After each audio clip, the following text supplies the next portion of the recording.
덧붙일 내용들이 있어서 첨가하여 영상을 찍습니다.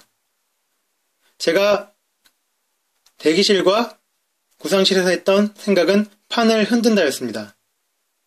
아무래도 미생을 재밌게 봤기도 하고 그런 획기적인 방법이 더 효과적이라고 생각했기 때문일까요?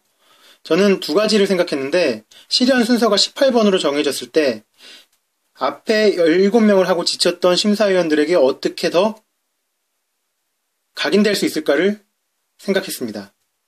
그게 제가 준비한 전략과 맞아떨어질 수 있는 가장 적절한 방법이었고요. 그래서 수업 실현 전략은 정말 현 시류에 맞는 독창적이고 활동적인 거여야 했다고 생각했습니다.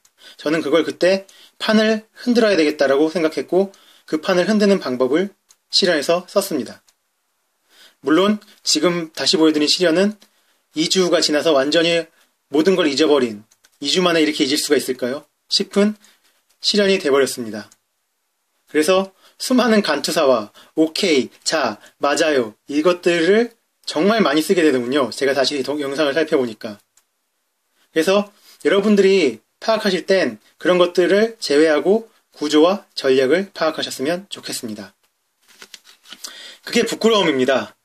동영상을 안 본다고 했지만 올리면서 업로드하면서 보니까 나쁜 탄성이 자아지더군요. 2주 지났다고 이렇게 다 망각할 수가 있는지 사람이란 참 망각의 동물입니다. 아무튼 아까 말씀드린 것대로 구조와 전략을 봐주셨으면 좋겠습니다. 부끄부끄. 자, 그리고 이 부분 때문에 중요하게 다시 했는데 바로 그래서 놓친 것들입니다. 정말 중요한 내용들인데 제가 놓쳐버리고 말았더라고요. 첫째, 지도한 부분입니다.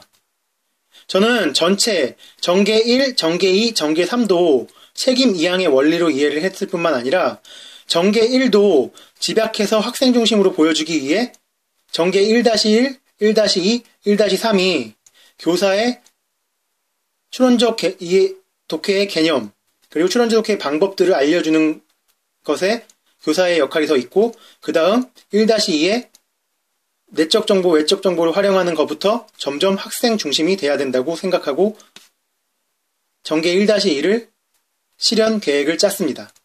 그랬을 때 정계 1-3에서 그 부분도 마찬가지로 생각을 했습니다. 이 부분 첨가합니다. 두 번째, 실현 파트에서입니다. 실현 파트에서 첫 번째, 정계의 1-2 부분, 즉 내적 추론과 내적 정보와 외적 정보를 활용하여 교사가 아까 말한 부분 있죠? 여러 가지 질문들. 내적 정보에 대한 질문 3개, 외적 정보에 대한 질문 3개. 그 부분에 제가 바로 질문만 하고 애들의 활동을 시켰는데 사실 실제 실현에서 그 사이에 교사인 제가 PPT에 이 질문을 띄워줬습니다. 그래서 여러분 PPT에도 여러분들 지금 선생님이 질문한 질문한 방법이 PPT에도 실려 있으니까 모든 활동하면서 저 화면을 참고하면서 계속 활동하도록 합시다. 물론 그 내용은 계속 우리 학생들이 참고할 수 있게 띄워놓은 상태입니다. 그리고 두 번째입니다. 동기 유발에서 첫 번째 성훈이의 발표를 제가 시켰는데 그때 성훈이의 발표가 두루뭉실하게 사실적 이해를 말했다고 하지 않았고 그 지문에 사용한 단어를 이 성훈이가 어떻게 파악했는지에 대한 내용을 사용하여 구체적으로 성훈이의 답변을 반영한 것으로 기억하고 있습니다. 세 번째, 상호작용 부분인데요. 이 부분을 제가 아까 제일 중요한 부분인데 놓쳤더라고요. 제가 애들 활동을 마무리 시킬 때 1분 남았다 그러고 애들 활동을 억지로 끊지 않았습니다. 실제로 했을 땐. 순회지도를 순회지도를 하고 애들이 모두 완료된 것을 보고 모두 잘했다고 하고 모두 완료된 것 같으니까 활동을 마치겠다고 했던 걸로 기억하고 있습니다. 네. 제가 갑작스럽게 하니까 많은 부분들을 놓쳐버렸네요.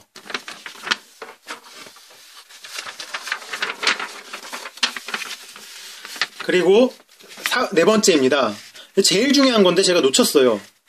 모둠 칠판을 발표 시에 모둠 4, 5둠 내용을 교사가 아까 반영해 준 다음에 그 발표된 내용에 댓글 내용도 반영을 했습니다.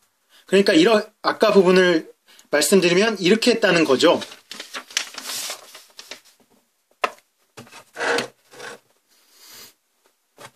여기 4모둠의 발표, 여기 5모둠의 발표를 듣고 교사는 봐주고 4, 5모둠이 발표가 끝났습니다. 끝나고 교사가 가서 아까처럼 4모둠의 하나, 내적 정보를 활용하여 추론한 내용, 외적 정보를 활용하여 추론한 내용, 그리고 5모둠의 내적 정보를 활용하여 추론한 내용, 외적 정보를 활용하여 추론한 내용을 교사가 말해주고 학생들이 발표를 쳤습니다. 박수를 쳤습니다. 그랬을 때 그 사이에 포함된 게 여기에 그 내용들을 발표시키고 그 내용들에 대한 댓글 단 거를 교사인 제가 이게 포스트잇이라면 이렇게 떼는 척을 하면서 자 그러면은 이런 3모둠의 의견에는 어떤 댓글이 달렸을까요? 여기 미희가 이렇게 댓글을 달아줬네요. 그러니까 이걸 했을 때 몇 모둠의 미희라고 했습니다. 1모둠의 미희가 이런 댓글을 달아줬네요. 자기는 생각할 수 없었는데 이 3모둠의 내용을 보니까 5모둠일 수도 있습니다. 5모둠이네요. 하여튼 이런 식이었던 거죠. 3모둠의 내용을 보니까 직접 그런 다른 나라에 가서 학교 탐방을 하고 온 경험으로 해석한 거는 제가 생각하지 못했던 부분이네요. 이 부분에서 추론적 독해가 서로 다른 경험에 의해서 해석될 수 있는 게 너무 재밌었어요. 혹은 너무 새로운 내용을 알게 됐어요. 이렇게 추론할 수도 있구나. 라는 피드백을 4모둠과 5모둠 할 때 댓글을 띄는 제스처를 취하며 하나씩 읽어주면서 애들과 눈맞춤을 해줬습니다. 정면을 보고 때론 채점관님들을 보고 때론 정면을 보면서 그런 피드백, 이쪽에 붙어 있으면서요. 그런 피드백을 해줬다는 게 가장 중요한, 저의 활동 중심에서 가장 중요한 요소인데 제가 미처 빠뜨렸습니다. 그리고 5번에서 실제 실현에서 전개 3 부분에 있는 글을 제가 수필이라고 말했는데 실제 실현에서는 그냥 글을 주고 아마 활동을 시키고 넘어갔었지 않았나 생각이 듭니다. 간단하게 치기 위해서죠. 시간 배분 문제도 있고. 그리고 행동 측면에서 뒷문으로 빠져나가기 전에 그 전에도 목례를 하고 나갔습니다.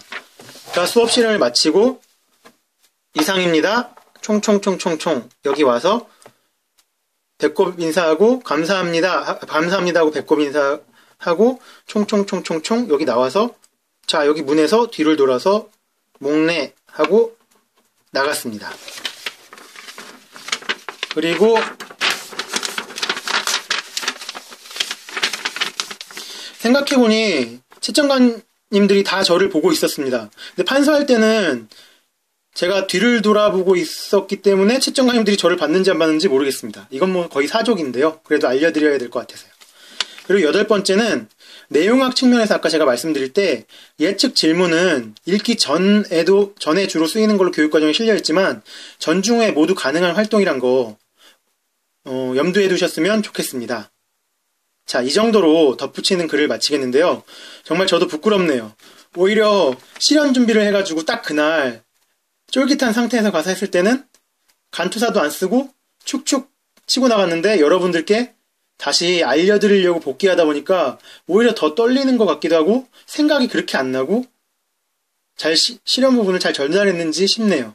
하지만 이 내용들이 생생하게 전달된다는 데에는 저는 의심의 여지가 없습니다. 자, 덧붙이는 글을 이상 마치겠습니다.